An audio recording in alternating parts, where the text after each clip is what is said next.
Soviet movement sought autonomy for Kazakhstan but was suppressed by the Soviet regime. Despite the decentralization in the 1950s and 60s, its leaders were not rehabilitated. This video explores the political and bureaucratic reasons behind this.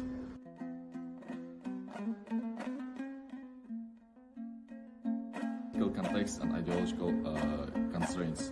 The leaders of the Alash party, the Alash movement, weren't rehabilitated in the 1950s and 60s due to the political and ideological climate of the Soviet Union. During the Cold War, any nationalist movements were seen as threat to Soviet Union. The Alash leaders who sought Kazakh autonomy and worked with the provincial government post-1917 were labeled as bourgeois nationalists. So as evidence, first of all, we can say primary source and historical context. So Soviet archives describe the Alash Orda as a counter-revolutionary bourgeois national group. For example, a 1930 OGPU memorandum labeled the Alash leaders as enemies of the state, citing their attempts to establish a Kazakh national government.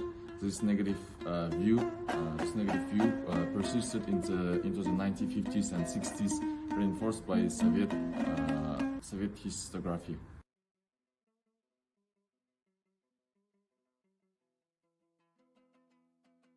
Statement 2. Bureaucratic resistance and historical revisionism. Resistance within the Soviet bureaucracy also hindered rehabilitation efforts. The Alash leaders were condemned during the Great Purge of the 1930s. Bureaucratic inertia and fear of questioning past Soviet actions contributed to reluctance in revising their status. Evidence, bureaucratic challenges and historical records. So, Khrushchev era documents reveal resistance to rehabilitating purge victims. A 1956 report to the Central Committee